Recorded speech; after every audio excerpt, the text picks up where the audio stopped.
ബലിപെരുന്നാളുമായി ബന്ധപ്പെട്ട് വർഗീയ പരാമർശം നടത്തിയ CPIM ലോക്കൽ കമ്മിറ്റി സെക്രട്ടറിയെ സ്ഥാനത്ത് നിന്ന് മാറ്റി. Kozhikode Puthuppadi local committee secretary PK ഷൈജലിനെതിരെയാണ് നടപടി. വാട്സാപ്പ് ഗ്രൂപ്പിലായിരുന്നു ഷൈജലിന്റെ വിവാദ പരാമർശം.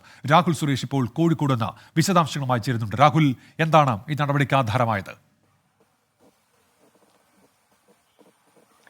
ഉന്മേഷ്, ബലിപെരുന്നാളുമായി ബന്ധപ്പെട്ട് വാട്സപ്പ് ഗ്രൂപ്പിലായിരുന്നു ഈ ലോക്കൽ സെക്രട്ടറിയുടെ ഭാഗത്തു നിന്നും വർഗീയ ഭാഷയിൽ വിവാദ പരാമർശം ഉണ്ടായത്. തുടർന്ന് ഈ സംഭവം വിവാദമായതോടെ രാഹുൽ സുരേഷാണ് ഇപ്പോൾ വിവരങ്ങൾ നൽകിക്കൊണ്ടിരിക്കുന്നത്. വർഗീയ പരാമർശം ബലിപെരുന്നാളുമായി ബന്ധപ്പെട്ട് നടത്തിയ CPM ലോക്കൽ കമ്മിറ്റി സെക്രട്ടറിക്കെതിരെയാണ് നടപടി വന്നിരിക്കുന്നത്. സ്ഥാനത്ത് നിന്ന് ഇപ്പോൾ അദ്ദേഹത്തെ മാറ്റിയിരിക്കുന്നു. രാഹുൽ, തുടരൂ. ുമായി ബന്ധപ്പെട്ടാണ് ഈ ലോക്കൽ കമ്മിറ്റി സെക്രട്ടറിയുടെ ഭാഗത്തു നിന്നും ഒരു വർഗീയ പരാമർശം ഉണ്ടായത്. ഇത് പ്രാദേശിക വാട്സപ്പ് ഗ്രൂപ്പിലായിരുന്നു ഈ സംഭവം നടക്കുന്നത്. ഈ കമന്റ്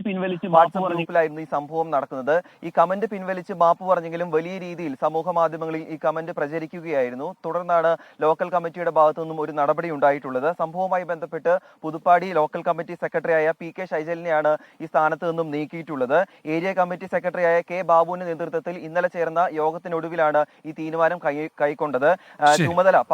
പകരം ചുമതല ഏരിയ കമ്മിറ്റി അംഗമായ TK മൊയ്തീനും നൽകിയിട്ടുണ്ട്. സംഭവവുമായി ബന്ധപ്പെട്ട് മുസ്ലിം ലീഗും പോലീസിൽ പരാതി നൽകിയിട്ടുണ്ട്. ശരി, രാഹുൽ സുരേഷ് കോഴിക്കോട് നിന്ന് വിവരങ്ങൾ നൽകുകയായിരുന്നു.